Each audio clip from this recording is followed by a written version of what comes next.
Сәлеметсіз бе, құрметті әріптестер. Бүгінгі семинарды Конфуцийдің сөзбен бастағым келеді.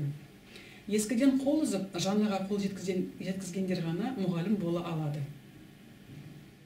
Бүгінгі семинар тақырыбы механикалық жұмыс, жұмыстың өлшем бірлігі тақырыбында қалыптастырушы бағалауды өткізудің жолдары. Оны өткізетін мен, физика пәнінің эксперт мұғалімі Каримова Назым Гүлбаритқызы, Павлодар қаласы химия-биология бағытындағы Назарбаев зияткерлік мектебі. Семинардың құрылымын таныстырып кетейін. Бірінші, семинардың мақсаты. Екінші, семинардан күтілетін нәтиже. Келесі, тақырып бойынша ой қозғау, тақырып бойынша оқу мақсаты, және де қалыптастырушы бағалауға арналған тапсырмалар және де кері байланыс. Семинар мақсаты. Физика пәнінен механикалық жұмыстың өлшем бірлігі тақырыбы бойынша қалыптастырушы бағалаудың әдіс тәсілдерімен таныстыру. Күтілетін нәтиже. Пән мұғалімдері физика пәнінен қалыптастырушы бағалаудың әдіс тәсілдерімен танысып, басқа да тақырыптарға қолдана алады. Қалыптастырушы бағалау негізгі екі сұраққа жауап береді. Оқушы қандай кезеңінде және де қандай тиімді әдістер қолдану керек. Қалыптастырушы бағалау оқушылар өздерінің оқудың қандай сатысында тұрғанын анықтайды. Қандай бағытта даму керек және қажетті деңгейге қалай жету керек екендігін анықтайды. Оқушылар өзін-өзі, сыныптастарын бағалайды. Сондықтан өзіне деген жауапкершілік артады. Бағалаудың дәлелдеуі барысында сенімділігі артады. Формативтік бағалауды ұйымдастыруда мұғалім мен оқушы арасындағы іс-әрекетін жеке қарастырсақ, мұғалім үшін сабақтың мақсатын анықтау үшін проблемалық жағдай тудырады. Оқушыларға қойылған мақсаттарға жету процесін әртүрлі сұрақтар мен тапсырмалар арқылы анықтайды. Бағалау критерийлерін оқушылармен талқылайды. Оқушылардың жұмысын, жауаптарын критерий және дескрипторлар бойынша бағалайды. Оқушыларды бағалауда әр техникалар қолданады. Бұл эссе, презентация, проект, мини-тест болуы мүмкін. Кері байланысты қамтамасыз етуде жұмысты жақсарту тәсілдерін ұсынады. Бағалау қорытындылары бойынша дифференциалдық тапсырмалар әзірлейді. Ал оқушыға проблеманы талқылай отырып, оны шешу үшін мақсаттар құрастырады. Критерий және де олардың дескрипторларын талқылайды, немесе өздері құрастырады. Мұғалімге және де бір-біріне сұрақтар қояды. Критерий және де олардың дескрипторлары бойынша өз жұмысын бағалайды. Сонымен қатар тапсырмаларды орындау және де таңдау үдерісіне белсенді қатысады. Енді қалыптастырушы бағалау бойынша мұғалім іс-әрекетін осы тұйықталған цикл бойынша көрсетуге болады. Яғни оқу мақсаттары, бағалау критерий, қалыптастырушы бағалаудың техникалары және де дескриптор арқылы бағалау. Қалыптастырушы бағалау тиімділігін негізгі осы блок схема арқылы келтіруге де болады. Яғни курсты оқу барысында оқушы өзіне не алады, қандай оқу мақсатына қол жеткізеді, қалай, яғни бағалаудың қандай түрлері оған жағдай жасайды, қандай техникалар арқылы қол жеткізеді. Бұл оқушыларды қалыптастырушы бағалаудың тиімді үдерісі болып табылады. Жалпы қалыптастырушы бағалау әдістерін формальды және де формальды емес деп екіге бөлуге болады. Формальдыға жататындар бұл оқушылардың өздерінен тест тапсырмаларын құрастыруы, оқушылардың кесте, концепт мап карталарын құрастыруы, шығармашылық тапсырмалар, мини-проектілер, мини-тест. Ал формальды еместерге олар ассоциациялар, білемін, білгім келеді, білдім, және де шапшаң пульстиміз, сауалнама, графиктер, вен диаграммаларын жасауға болады, таблицалар, және де тағы да басқаларды жасауға болады. Жалпы қалыптастырушы бағалау барысында дамытатын дағдыларға тоқталсақ, олар сыни тұрғысынан ойлау, анализ, синтез, бағалау, зерттеушілік дағдылар, коммуникативті дағдылар, күнделікті өмірде білімін қолдану дағдысы. Осы кезде біз баланың функционалдық сауаттылығын дамыта аламыз. Ұзақ мерзімді жоспарға назар аударсақ, бүгінгі сабақты орнына қарасақ. Бүгінгі сабақ бұл 3-ші тоқсандағы жұмыс және де қуат бөліміндегі 7.3 С бөліміндегі алғашқы бірінші сабағы болып табылады. Бұл механикалық жұмыс, жұмыстың өлшем бірлігі. Оқу жоспарына қарасақ, негізделді тілдік мақсаттар, осы бөлімге арналған негізгі контекст, және де мұғалімге арналған негізгі ескертулер және де ұсынылатын оқу іс-әрекеттері, сонымен қатар оқу ресурстары келтірілген. Бүгінгі сабақта тек қана бір мақсат қарастырылады. Бұл 7.2.3.1 механикалық жұмыстың физикалық мағынасын түсіну. Ал енді бейнероликке назар аударайық. Сәлеметсіз болар. Бүгінгі сабаққа деген көңіл күйлеріңіз қалай? Жақсы, рахмет. Отырыңыздар. Бүгінгі сабаққа маған үш жол керек. Үш жол, келе болыңдар. Барлығы үш жол. Бірінші, бір оқушыға сізге тапсырма осы орындықты тыңдап алыңыздар. Бұл орындықты тақта кабинет соңына дейін бару. Сізге бұл кітаптарыңызды бірінші партаға қою. Үшінші оқушыға бұл мына күш түсіре отырып, осы партаны ауыстыру, орын ауыстыру. Кәне, кеттік.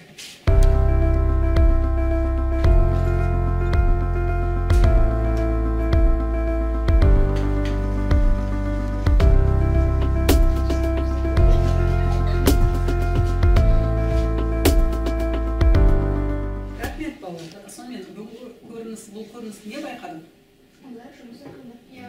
Бір нәрседе, бір жерден екінші жерге ауыстырды. Яғни сабақтың тақырыбы? Жұмыс. Жақсы, рахмет.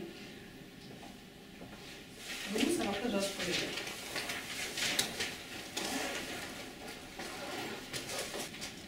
Механикалық жұмыс, жұмыстың өлшем бірлігі.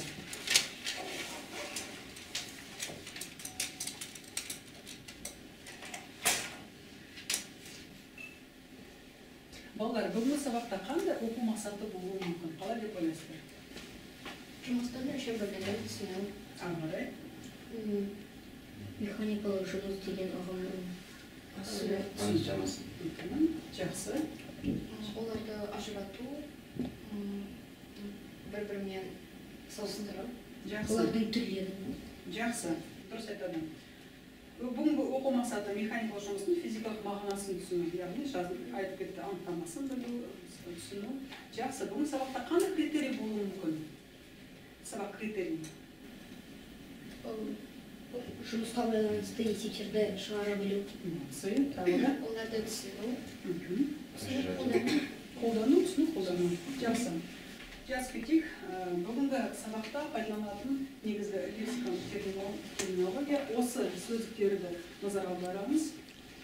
Сабақ бойы жұмыс істейміз. Бұл бізге керек болады.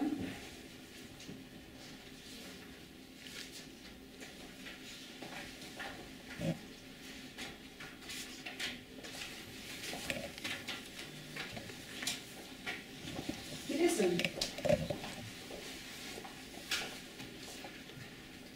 Тақта қараймыз. Бейнероликтерін аударамыз.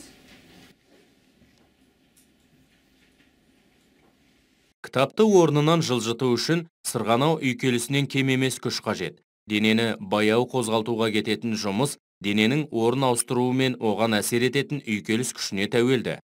Денені қозғалту үшін үйкелісті жеңе отырып жұмыс атқару қажет. Дене мен үйкелетін беттің арасындағы үйкелісті азайтып, жұмыстың көлемін кемітуге болады. Мына блоктарды қозғалту көп жұмысты қажет етеді. Үйкелісті азайту үшін дөңгелекті ойлап тапты. Бұл әлемде үлкен жаңалық өзгеріс болды. Әртүрлі әрекеттерді аз жұмыс көлемін атқарып жасауға болады. Яғни, осыдан көріністен біз не айта аламыз? Жұмысты қалай арттыруға немесе кемітуге болады? Жақсы. Басында егерді сырғанау үйкеліс болса, екінші осы кезде біз үйкеліс күшті азайтып, үлкен жұмысты атқара аламыз. Молодцы. Келесі. Физикадағы жұмыс бір дененің екінші денеге қатысты қозғалысын білдіреді. Мына кірпіштің орнын ауыстыру үшін қандай да бір жұмыс жасалуы тиіс. Дәл осы кірпішті дәл бұрынғысындай қашықтыққа орын ауыстыру үшін дәл сол мөлшердегі жұмыс жасалуы тиіс. Бұл кірпішті 2 есе алыс қашықтыққа орын ауыстыру үшін 2 есе көп жұмыс жасалынуы қажет дегенді білдіреді. Сондай-ақ, 2 кірпіштің қозғалысы да 2 есе көп күш жұмсауды қажет етеді. Бұл алдыңғыдан қарағанда 2 есе көп үйкеліс күшін жеңуіміз керектігінен пайда болады. Сондықтан осы жерде жасалатын жұмыс бір кірпішті 30 сантиметр қашықтыққа орын ауыстыруға қажетті жұмыстан 2 есе көп. 2 кірпішті 60 сантиметр қашықтыққа орын ауыстыру кезінде жасалатын жұмысты 4 кезеңге бөлуге болады. Әрбір кезеңде жасалған жұмыс бірдей. Олай болса, толық жұмыс бір кірпішті 30 сантиметр қашықтыққа орын ауыстыру кезінде жасалатын жұмысқа қарағанда 4 есе артық. Яғни, бірінші көрініске қарағанда, балалар бір орыннан екінші орынға кітаптарды орнына ауыстырды. Осы кезде не атқарылды? Бұл кезде жұмыс деген бұл неге тәуелді болып тұр? Неге тәуелді болып тұр? Қол күшіне және де не істеді? Бір орыннан екінші дененің орнына ауыстырды. Яғни орын ауыстыруына тәуелді болады екен. Қазір презентация бойынша бұл ұғымдарға толығырақ тоқталып кетейік. Тақта қараймыз. Негізінде денені қандай да бір күштің әсерінен орын ауыстырса, механикалық жұмыс атқарылады дейміз. Жұмысты А әрпен белгілейді. Өлшем бірлігі 1 джоуль тағайындалды. 1 джоуль 1 ньютон көбейтілген метр. Яғни формуласы А тен F көбейтілген S. Дәптерімізді ашып жазып кетейік.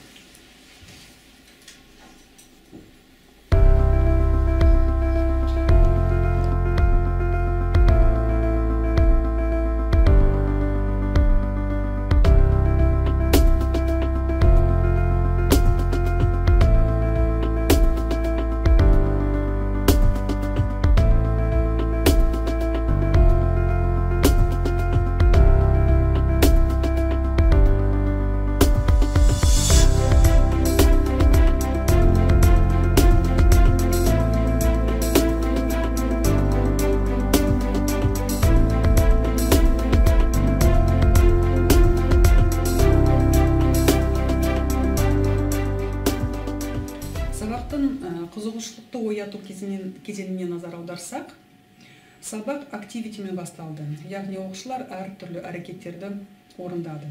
Біреуі кітапты, екіншісі үстелді, үшіншісі орындықты жылжытты. Оқушыларға проблемалық сұрақ қойылды. Кейін олар өздігінен сабақ тақырыбына шықты. Сонымен қатар бағалау критерийлерін өздері құрастырды. Кітаптарымызды ашамыз. Оқулықпен жұмыс жасап, сіздерге тапсырма концептуалдық құрастыру, яғни осы физика бүгінгі қарастырылған жұмыс тақырыбына негізгі мазмұндық оқулық бойынша оқып, осы кестені толтыру. Дәптерімізді ашамыз, кітаптарымызды ашамыз. Бұл оқулықтағы 86-шы бетте механикалық жұмыс. Әрбір бала жеке өзі жұмыс істейді. Орындалу уақыты 7 минут.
ажырату мақсатында оқушыларға жұмыс тақырыбы бойынша концепт мап құрастыру тапсырмасы берілді. Әр оқушы жеке орындап, кейін жауап парақшаларымен алмасып, бірін-бірі оқулықтың 93-ші беттегі келтірген жауап парақшасымен тексерді. Бейнероликке назар аудармас бұрын сіздерге талқылауға арналған сұрақтарды қойғым келеді. Бірінші, тапсырмаларға дескрипторларды құрастыру кезінде мұғалім оқушылармен жұмысын қалай ұйымдастырды? Екінші, оқушылар бағалаудың ең маңызды дескрипторларын қалай таңдады? Соңғы сұрақ, топта жұмыс жасау ережелерін дескрипторларды талқылағанда қандай роль атқарды?